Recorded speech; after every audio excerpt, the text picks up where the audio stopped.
Mesdames, Messieurs, bonjour. Sana Adil, de l'Association professionnelle des sociétés de bourse. Je suis ravie de vous compter parmi nos participants à ce webinaire, donc un cycle que nous organisons avec notre partenaire Bourse de Casablanca.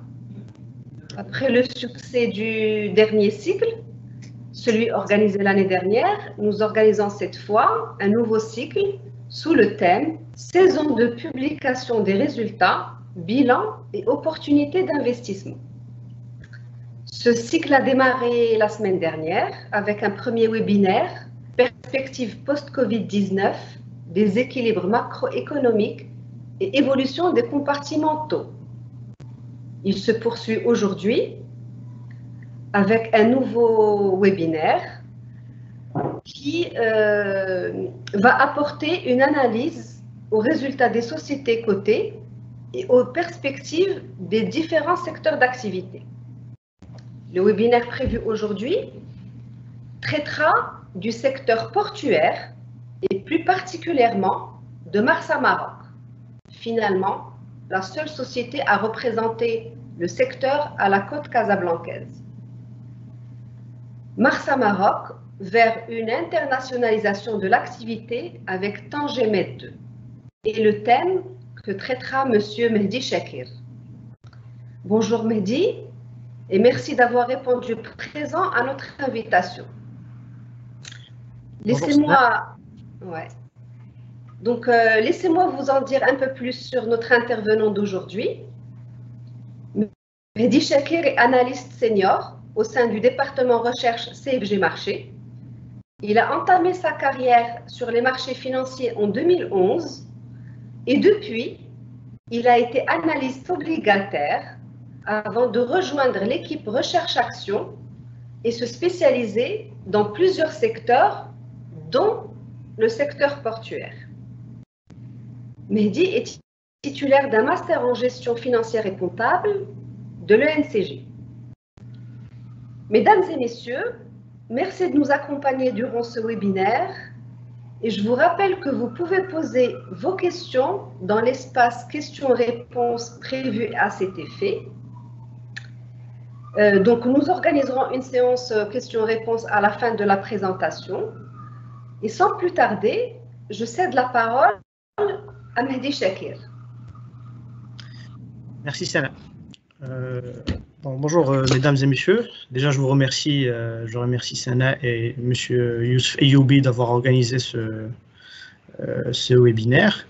Alors, pour ne pas tarder, en fait, je vais essayer d'être très concis et d'aller vraiment dans le vif du sujet assez rapidement pour laisser part aux questions, parce que je pense que l'échange pourrait être beaucoup plus enrichissant que des réponses ou que des présentations, on va dire, assez statiques.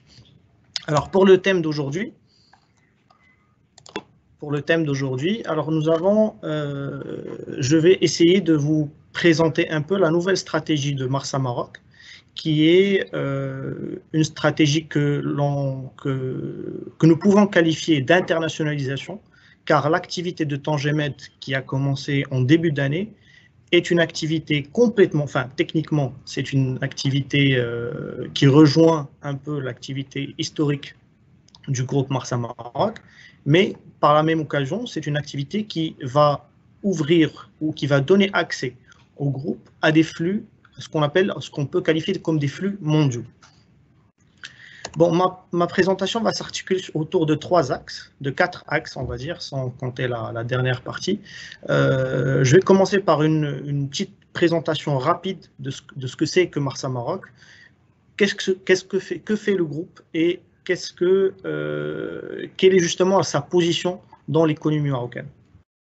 Alors, Marsa Maroc est l'opérateur historique, l'opérateur portuaire marocain historique, avec une présence, on va dire, géographique assez élargie sur principalement, on va dire, tous les majeurs ports du royaume. Marsa Maroc, à fin 2020, a traité, on va dire, un total de 35,6 millions de tonnes soit une part de marché de près de 33%. Alors, je tiens à clarifier que cette part de marché est une part de marché diluée du fait que près de la moitié du trafic traité par les différents ports marocains, total de près de 107 millions de tonnes en 2020, sont traités par ce qu'on appelle des industriels complètement intégrés, tels que l'OCP, tels que TAQA Morocco et d'autres. Et justement, ces industriels font, on va dire, manutentionnent leur propre flux de façon interne. Et du coup, pour clarifier ou pour ajuster justement la part de marché de Marsa Maroc par rapport à ces flux, nous retraitons justement le flux traité par ces industriels. Alors, Marsa Maroc, comme vous le voyez, est présente un peu partout sur pratiquement la totalité des 3500 km de côtes dont dispose le royaume, avec une présence dans les principaux ports, notamment le port de Chaflasfar, le port de Casablanca, mais aussi sur les ports de Nador au nord-est et le port d'Agadir dans le sud. Alors, l'opérateur traite, mis à part justement cette diversification géographique, l'opérateur traite une large panoplie de produits qu'on peut subdiviser en 4 segments. Alors, le premier segment, c'est le segment conteneur, et là, je parle du segment conteneur import-export, dit gateway. Le deuxième segment, c'est le segment vrac solide et divers. Et troisième segment, c'est le vrac liquide. Marsa Maroc opère aussi sur le segment du transport international routier et aussi de ce qu'on appelle le roll-on roll-off, c'est la manutention de véhicules. Alors, sur les 5 dernières années, Marsa Maroc a vu justement son trafic traité sur les différents ports à un niveau plus ou moins stable. Et ceci est dû justement à on va dire, à différentes dynamiques. Alors, je tiens à rappeler qu'en 2020, le trafic de Marsa Maroc s'est stabilisé, a connu une légère baisse par rapport à 2019, mais en retraitant de certains trafics, comme on va le voir par la suite, le trafic était plus ou moins en stabilité.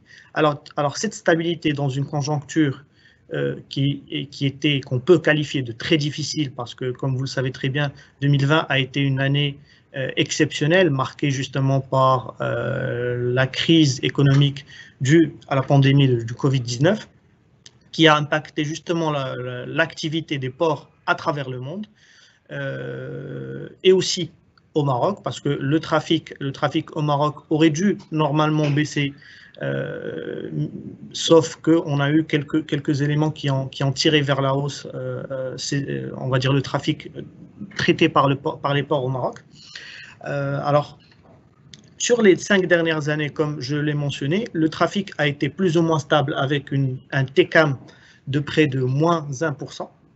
Alors, cette stabilité est due premièrement à une hausse de 6% du trafic de conteneurs, et là je parle d'un trafic en tonnage, d'une hausse de 3% du trafic de vrac solide, et combiné à une baisse moyenne des volumes de vrac liquide de près de 6%. Alors, pour expliquer un peu ces différentes dynamiques, je vais essayer de vous détailler un peu c'est-à-dire la composition de chaque segment, et cela par produit. Alors, sur la partie vrac solide, ce segment est un segment qu'on peut qualifier d'assez, on va dire, d'assez, contrairement aux autres, on va dire, aux autres segments qui sont assez concentrés par rapport aux produits traités sur ces segments. Le vrac solide est un segment qui est traité au niveau de Marsa par différents produits. Alors, le premier contributeur justement à ce segment, c'est le charbon et le petcoke. Ces produits sont principalement destinés à l'importation pour la partie charbon et aussi pour la partie petcoke, mais ils sont, on va dire, assez éparpillés sur le territoire marocain.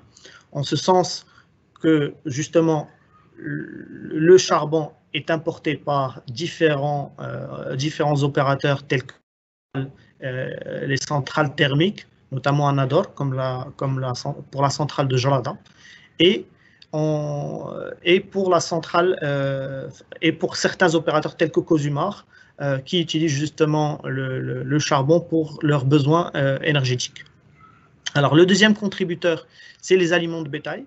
Et on va dire, ce produit est un produit qui connaît une certaine volatilité parce que ça dépend de la production, on va dire, d'aliments de bétail au Maroc, mais aussi, comme on le connaît, le pâturage fait au Maroc fait qu'il est, on va dire, qui dépend bien sûr de la pluviométrie que connaît le pays.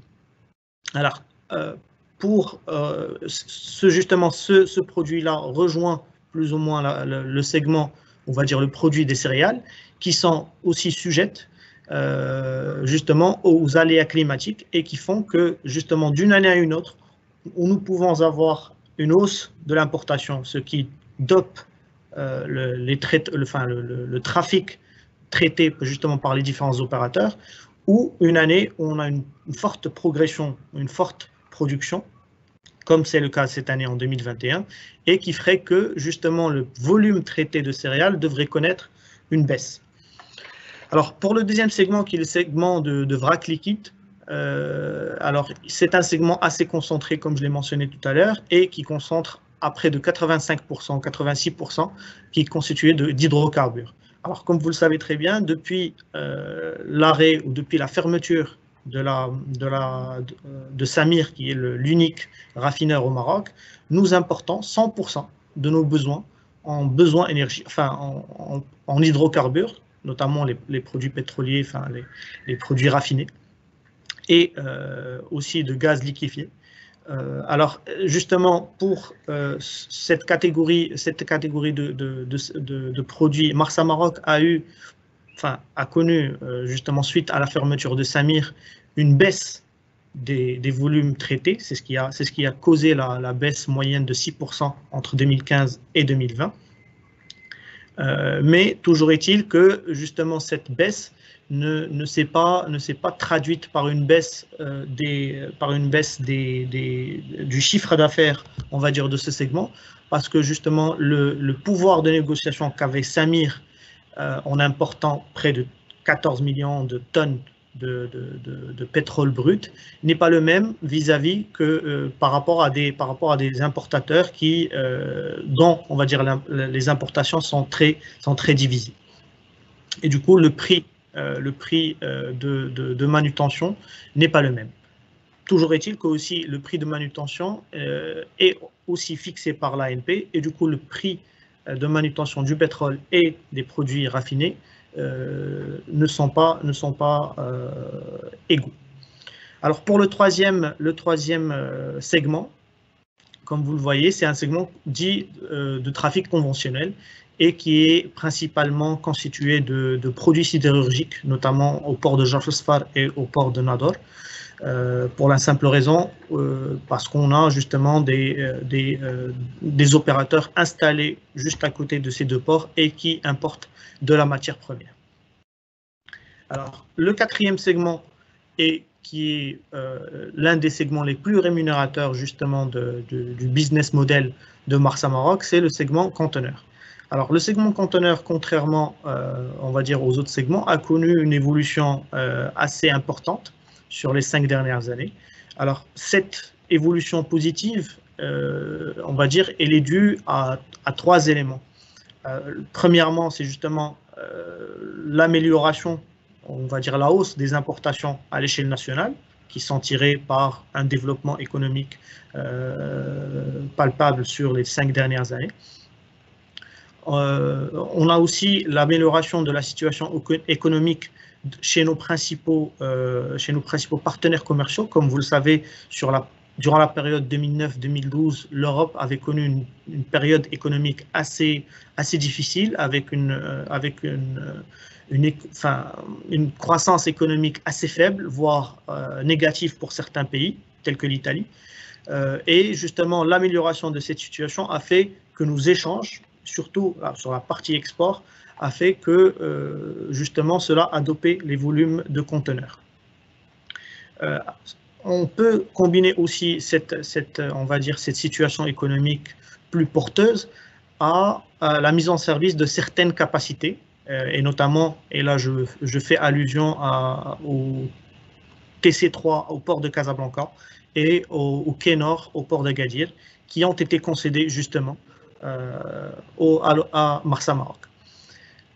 Et un troisième élément qui peut aussi avoir un impact assez conséquent, c'est justement la quasi-saturation des capacités de traitement de l'unique concurrent de Marsa Maroc sur ce segment, et qui est installé aussi au port de Casablanca. Et du coup, cela fait que tous les extra volumes qui viennent, qui se déversent au Maroc ou qui repartent du Maroc, passent forcément un peu plus chez le groupe Marsa Maroc. Et même justement avec cette amélioration, ce graphe peut vous montrer justement que les perspectives de croissance sont toujours très intéressantes, en ce sens que le taux d'utilisation est encore très bas. On est à peine à 54% de taux d'utilisation à fin 2020, et que justement sur les 10 prochaines années, et cela selon bien sûr le ministère de l'Équipement, aucune nouvelle installation de conteneurs, et là je fais allusion aux conteneurs gateway, c'est-à-dire import-export, n'est programmée au moins jusqu'en 2030. Alors, si on résume justement toutes ces situations compte tenu des différents éléments, à la fois, on va dire, de la diversification géographique, mais aussi de la diversification de produits traités par le groupe, on peut qualifier justement Marsa Maroc comme étant un opérateur pivot, parce que son activité permet justement de fluidifier les échanges commerciaux, à la fois au niveau de la demande de l'économie marocaine, mais aussi au niveau des exportations de l'économie marocaine. Et justement, cette présence fait que justement, on a aussi une certaine présence déjà régionale, parce que le groupe réussit justement à capter les différentes dynamiques des différentes régions, parce que l'économie de la région de l'Est n'est pas l'économie de la région du Centre, n'est pas l'économie de la région du Sud. Et justement, le groupe Marsa Maroc arrive justement à capter toute cette diversification, ce qui lui permet justement, en temps de crise comme on l'est actuellement, de maintenir un certain niveau d'activité, mais aussi de maintenir un certain niveau de rentabilité.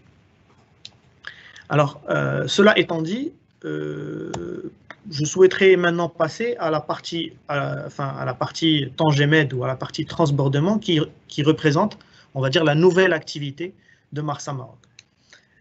Alors, avant ça, je vais essayer de vous présenter déjà le port de Tangemed et quelle est l'activité justement. Alors, le transbordement, techniquement, c'est de la manutention de conteneurs, effectivement. C'est-à-dire que techniquement, c'est la même chose. On traite des conteneurs sur un bateau, on les déverse sur un quai. Juste que, au contraire, enfin dire, par rapport à l'activité gateway, la destination finale de ces conteneurs n'est pas le Maroc. On va dire, n'est pas à 100% le Maroc.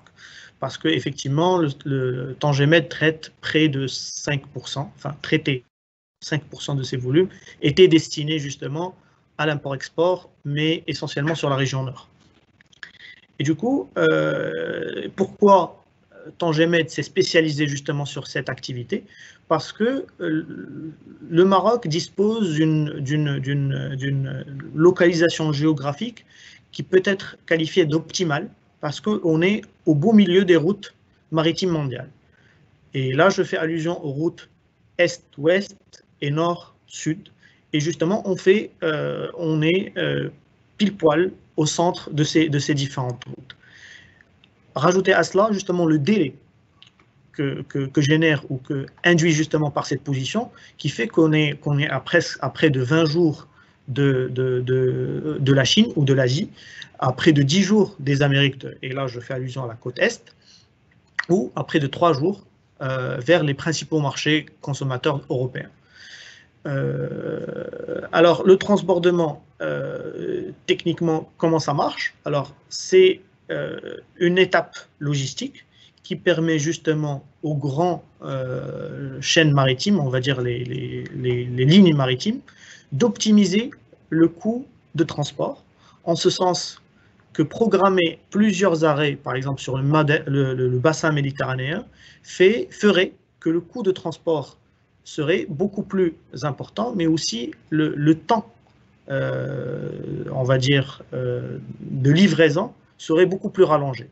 Alors, au lieu de faire plusieurs arrêts, les lignes maritimes programment 2 à 3 arrêts, on va dire 2 arrêts. Le premier, on va dire, au port Saïd, à la sortie, on va dire, du canal de Suez, et le deuxième sur l'un des ports de Méditerranée. Et ensuite, on a justement des petits bateaux qui viennent chercher justement ces conteneurs et qui vont les rapatrier vers la destination finale. Alors, justement, cette capacité et on va dire, cette position géographique couplée à un certain nombre, on va dire, d'avantages concurrentiels, a permis justement au port de Tangemed d'atteindre très rapidement justement un taux d'utilisation assez haut. Et comme vous le voyez bien, le Tangemed a été mis en service fin 2017 et au bout de 7 ans, l'activité, on va dire le taux d'utilisation est arrivé à 100%. Alors justement, je tiens à vous rappeler que justement cette période était une période marquée par la crise de 2008, suivie d'une crise de la dette en Europe et suivie justement d'une conjoncture économique difficile de par le monde. Et malgré ça, justement, le port de Tangemed a su se hisser à une position, on va dire, assez importante, à se hisser parmi les ports les plus importants sur le bassin méditerranéen. Alors justement, cette réussite a fait que les autorités, on va dire, le gouvernement, a programmé une extension de ce port, donnant justement naissance au port de Tangemed 2. Alors, au port de Tangemed 2, nous avons 2 terminaux. Le premier a été mis en service en 2019, et c'est pour ça que justement la capacité, comme vous le voyez sur le graphe, est passée de près de 3 millions de tonnes à 7,5 millions de tonnes. Et il y aura une deuxième extension avec l'ouverture justement du terminal concédé à Marsa Maroc début 2021 et qui va ramener la capacité du port de Tangemed à près de 9 millions de tonnes, justement le plaçant comme le premier port au niveau méditerranéen, en termes de capacité bien sûr. Alors justement, c'est parmi les avantages qui ont permis justement au port de Tangemed de traiter on va dire un flux assez important en temps de crise, c'est-à-dire en 2008, mais aussi durant la crise de 2020, parce que comme vous le voyez, le flux est passé de 4,8 millions de conteneurs à près de 5,8 millions de conteneurs en 2020, soit une hausse de près de 20%. Alors cette hausse est, on va dire, est tirée par la position géographique, comme ce que je viens de mentionner, mais aussi par la modernité justement des installations qui permet un traitement rapide et voire, on va dire, un traitement aussi rapide que les meilleurs ports mondiaux, notamment ceux de Singapour ou même ceux de Dubaï. Il y a aussi la profondeur des quais qui permet justement d'atteindre, on va dire,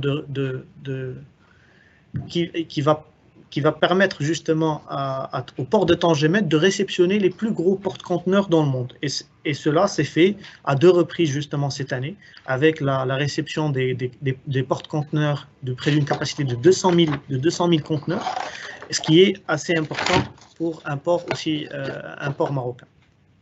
Troisième élément, c'est justement les tarifs compétitifs. Le tarif justement de traitement de Tangemed est en deçà des moyennes des principaux concurrents, et là je fais allusion au port d'Al Jazeera, où le prix de manutention est plus haut de près de 30%. Alors, en 2021, janvier 2021, justement, le port, on va dire, le port de Tanger-Med 2 a connu justement l'ouverture du TC3, qui a été concédé à la filiale, on va dire la société Tanger Alliance, qui est filiale de Marsa Maroc. Alors, ce terminal à conteneurs est d'une capacité de 1,5 million de VP.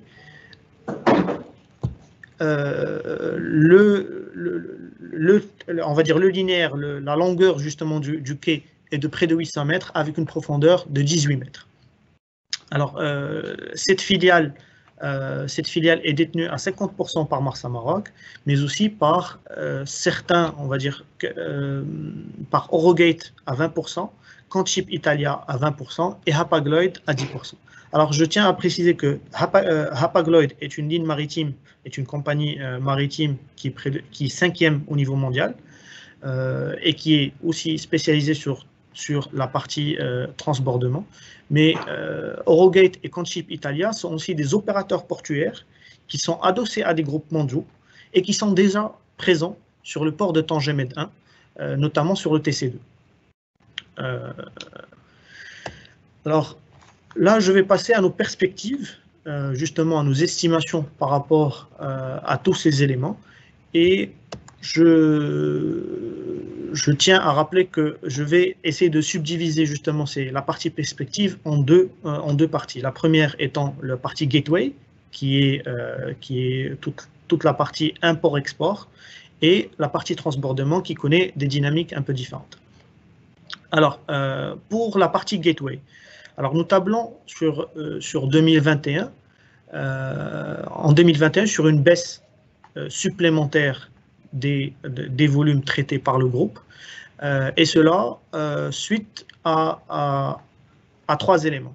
Premièrement, une baisse des trafics de vrac solide due à une normalisation du trafic de céréales. Comme vous le savez, comme je l'ai mentionné tout à l'heure, le trafic de céréales est sujette, on va dire, à une volatilité due à la pluviométrie. Et cette année, compte tenu de la bonne pluviométrie qu'on a eue au Maroc, la production est estimée à près de 98 millions de quintaux selon, on va dire, les dernières estimations du ministère de l'Agriculture. Cette hausse ferait que justement les importations devraient connaître une baisse importante. Deuxièmement, on a eu en 2020 déjà du trafic de charbon suite justement à la mise en service du nouveau port de Esfi, enfin du terminal dédié à la centrale thermique au nouveau port de Esfi, et qui a fait que justement le trafic de charbon exceptionnel a disparu déjà en 2020 et on aurait le même niveau de volume, on va dire, d'importation traité par Marsa au niveau de ce segment. Alors, sur la partie trafic conventionnel, on devrait aussi connaître une baisse supplémentaire due essentiellement aux produits sidérurgiques qui connaissent, on va dire, une certaine baisse de la demande déjà au niveau mondial, mais aussi du fait que le Maroc a mis en place des barrières non tarifaires pour protéger l'industrie sidérurgique au Maroc, et cela se traduit justement par une baisse des importations. Alors, au niveau des vracs liquides, par contre, là, on aura une hausse. Cette hausse qui va, on va dire, compenser légèrement la baisse du trafic de vrac solide est essentiellement tirée justement par un effet de base favorable qui est dû à la non-récurrence du confinement qui a fait baisser la consommation et les importations d'hydrocarbures en 2020.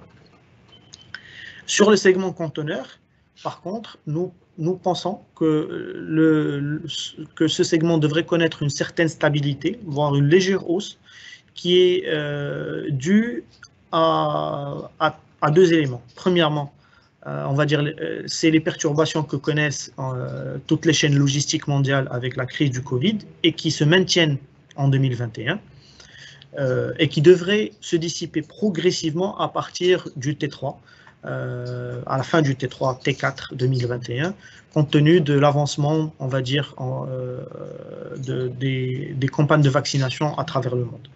Mais aussi par, on va dire, une baisse de la consommation déjà au Maroc, du fait de la baisse du pouvoir d'achat due à la crise, mais aussi du fait de la baisse de certaines importations compte tenu de la hausse des droits de douane sur certains produits.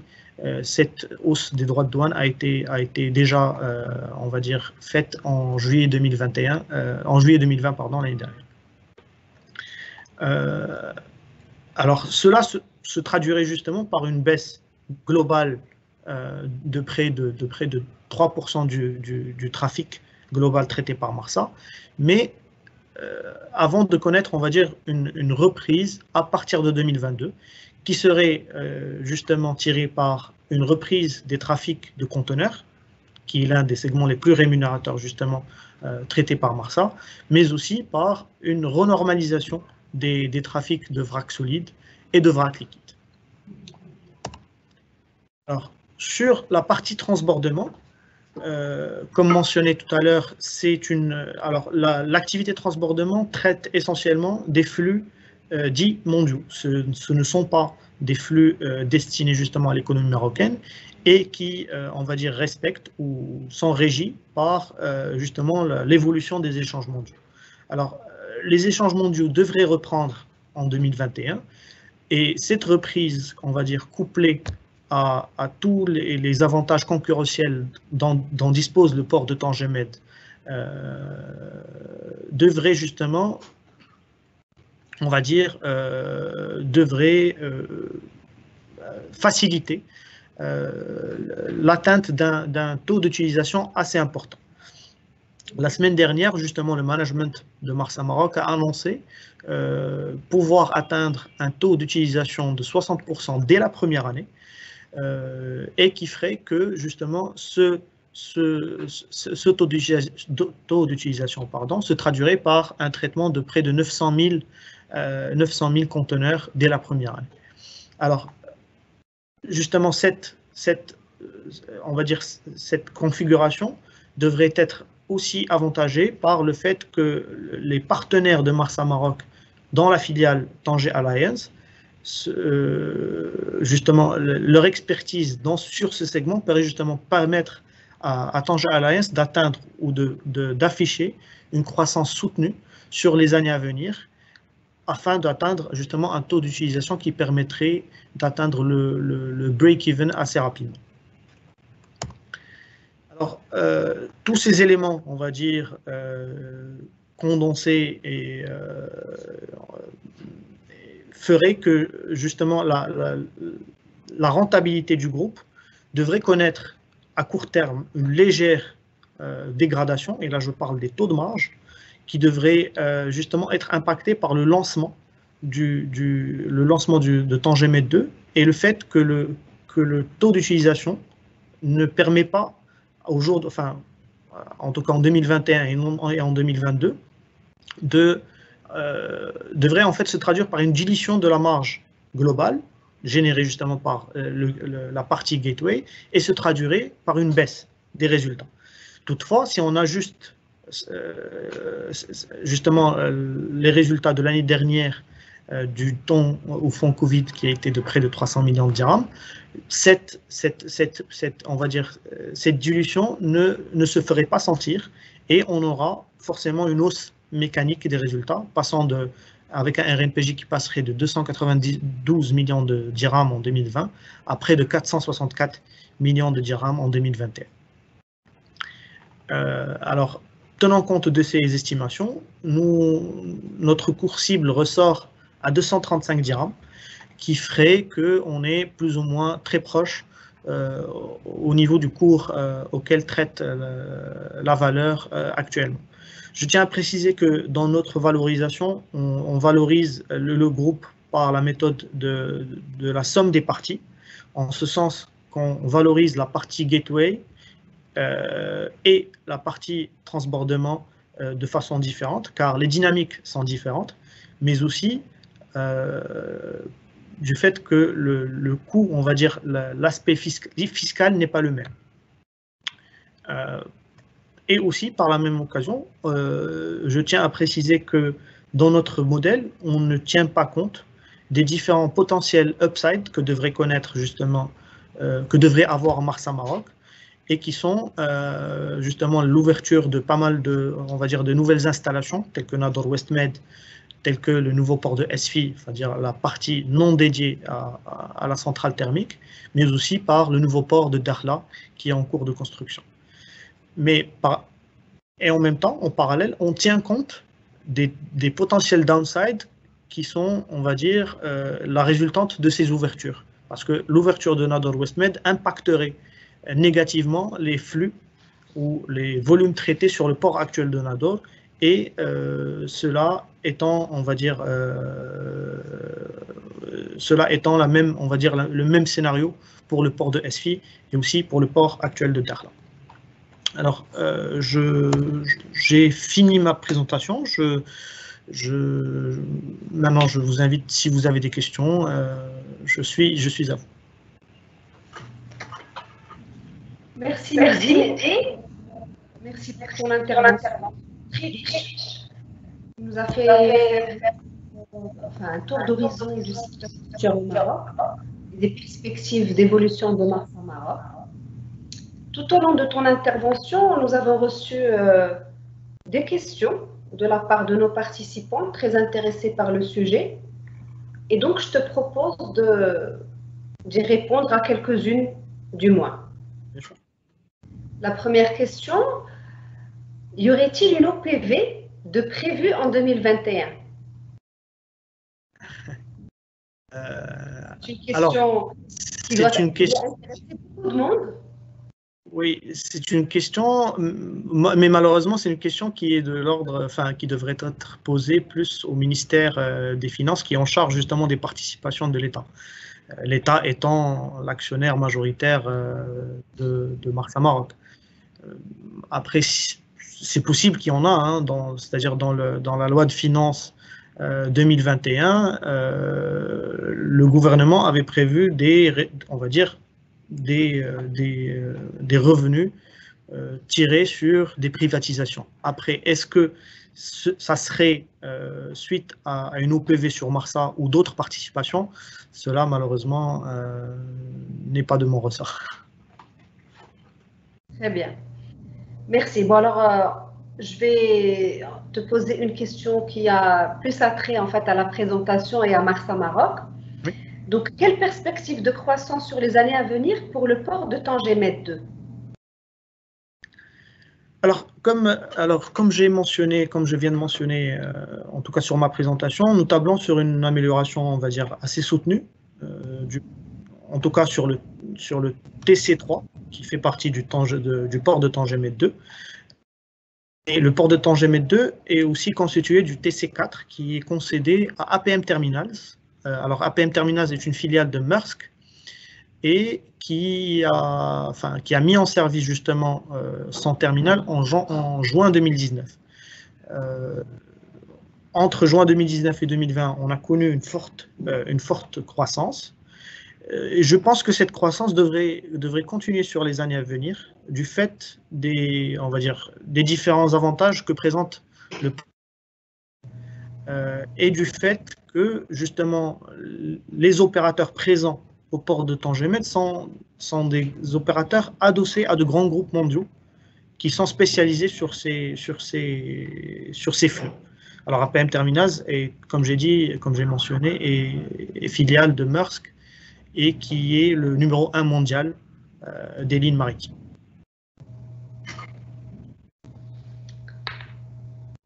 Très bien. Et en fait, quelles seraient les raisons et les attentes de l'entreprise concernant cette stratégie d'internationalisation?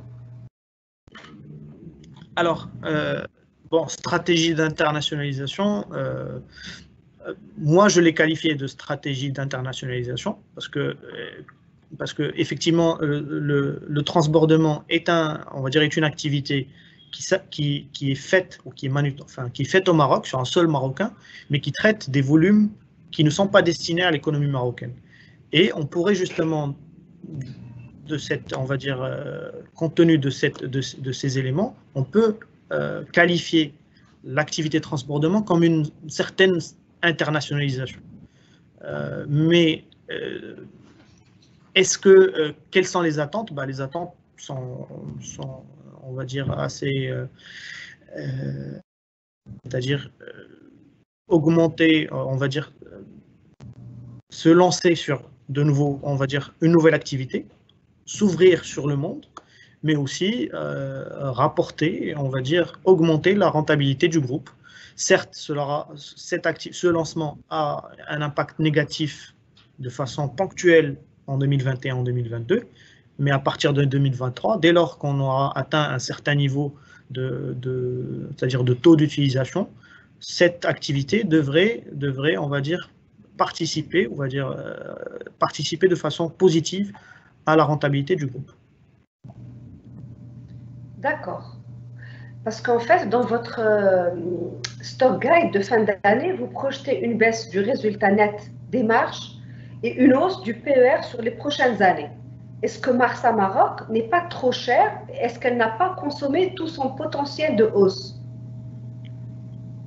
Alors,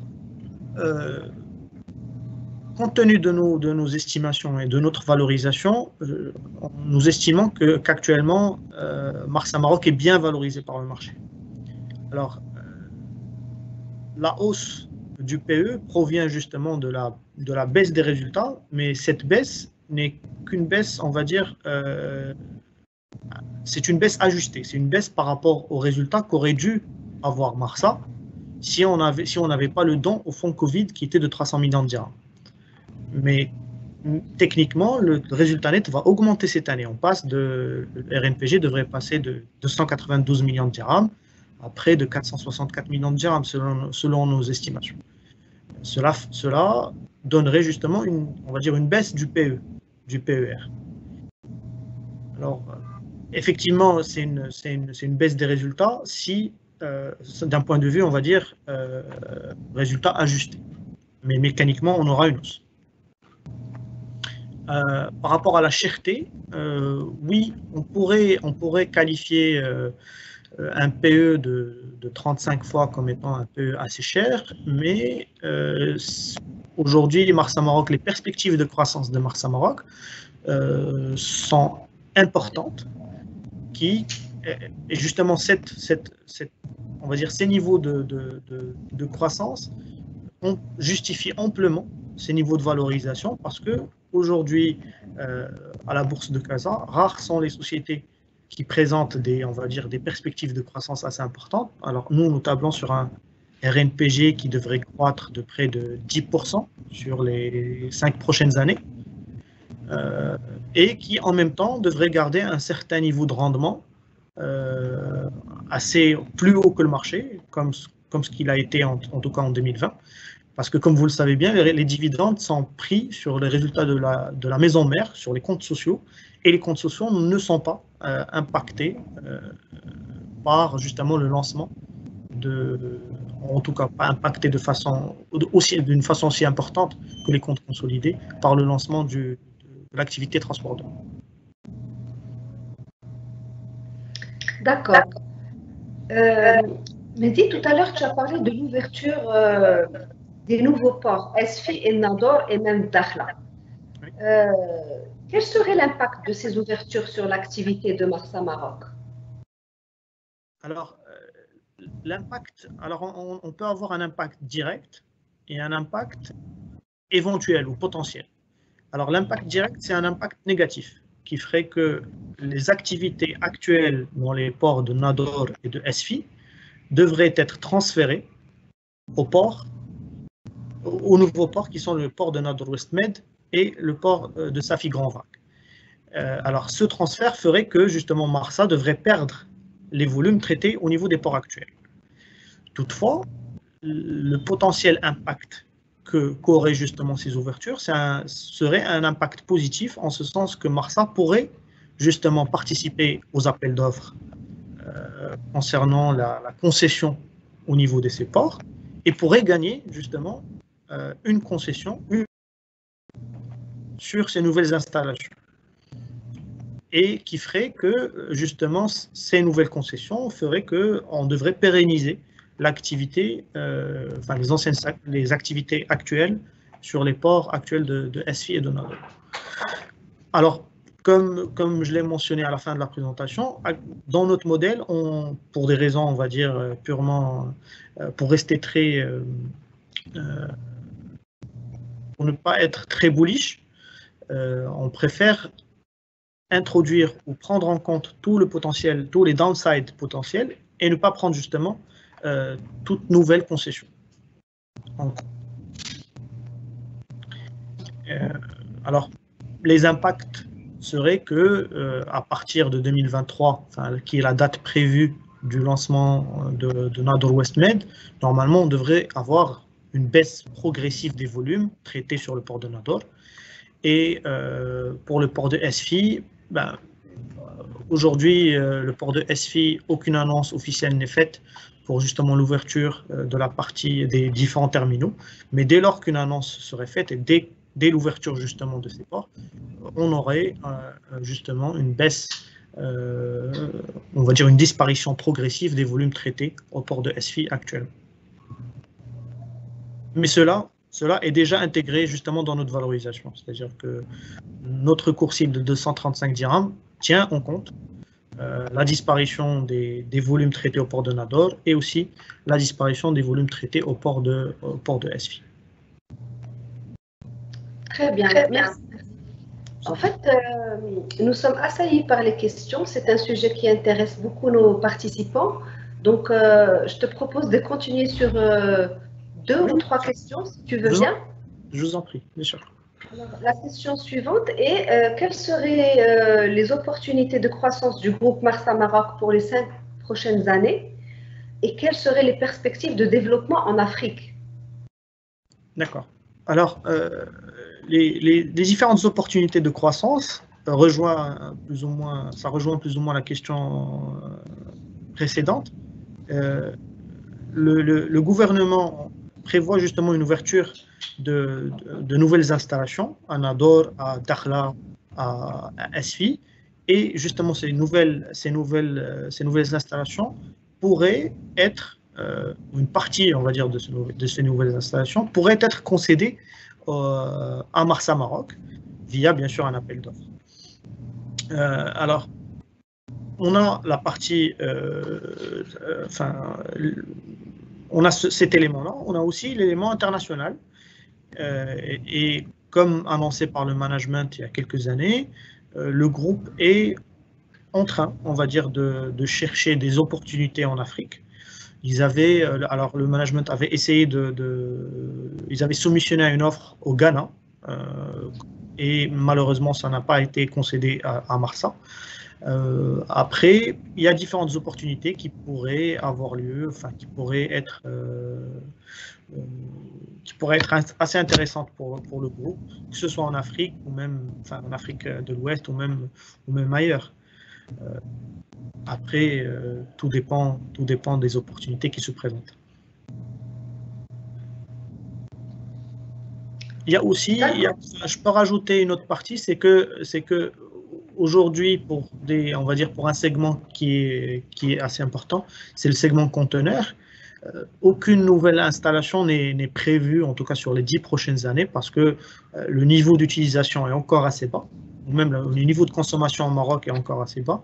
Mais dès lors que on va dire, ces installations devraient se rapprocher de la saturation, je pense que le gouvernement devrait penser ou réfléchir à développer de nouvelles installations et qui pourraient justement représenter une opportunité pour un groupe tel que Marsa qui a assez d'expertise sur le traitement, on va dire, du segment, on va dire de ce produit, mais aussi une certaine expertise sur les appels d'offres et comment gagner justement, comment transformer ces opportunités en rentabilité. D'accord. Et à combien estimez-vous le chiffre d'affaires additionnel de Tanger Alliance en 2021? Alors, je vous donne le chiffre exact. C'est près de... Alors, le management a annoncé 15% en 2021. Nous, on table sur près de 13%, pour rester un peu conservateur. Donc, 13% serait le chiffre d'affaires additionnel de Tanger Alliance en 2021. C'est-à-dire que le chiffre d'affaires de Tanger Alliance représenterait 13% du chiffre d'affaires consolidé. Et du coup, le chiffre d'affaires consolidé devrait connaître une croissance mécanique, puisque justement cette activité n'était pas présente carrément dans l'année dernière. D'accord. Et Mehdi, tu aurais une idée sur les différences de marge entre les différents segments, vrac, solide, liquide, conteneur? Alors, le segment le plus rémunérateur en termes de marge, c'est le conteneur gateway. Alors, lors de la note d'information de l'introduction en bourse de Marsa Maroc, le groupe avait annoncé une marge de ce produit, enfin, du segment conteneur, de près de 48%. Une marge EBITDA. Là, je parle d'une marge EBITDA. Ce qui veut dire que la marge des autres produits est beaucoup moins importante, puisque la marge EBITDA consolidée du groupe est de l'ordre de 44%. D'accord. De là à donner on va dire un chiffre exact, malheureusement, je ne dispose pas de cette information. Pour la partie transbordement, alors, et là je me base sur les publications des opérateurs déjà présents sur le port de Tanger Med 1, notamment Eurogate. Alors la marge d'EBITDA est moins importante par rapport à la marge EBITDA du conteneur Gateway, en ce sens que justement l'activité transbordement est une activité avec un niveau de volume beaucoup plus important. Mais aussi parce que la tarification n'est pas la même. Le tarif de manutention d'un conteneur Gateway n'est pas le même que le tarif de manutention d'un conteneur destiné au transporteur. De un, parce que les tarifs du Gateway sont gérés par l'ANP, et les tarifs de transbordement, c'est des tarifs qui subissent la loi on va dire la loi du marché, de l'offre et la demande, compte tenu du niveau de concurrence par rapport aux autres ports, tels que le port d'Al Jazeera. Alors, en gros, les marges sont moins importantes d'un point de vue marge EBITDA, mais le volume traité est de loin beaucoup plus important. D'accord. Une dernière question, si tu veux bien, Mehdi. Bien sûr. Donc, un participant se dit que le coût du transport maritime depuis la Chine a explosé durant la crise sanitaire, du fait que les conteneurs aient été bloqués entre la Chine et les États-Unis. Oui.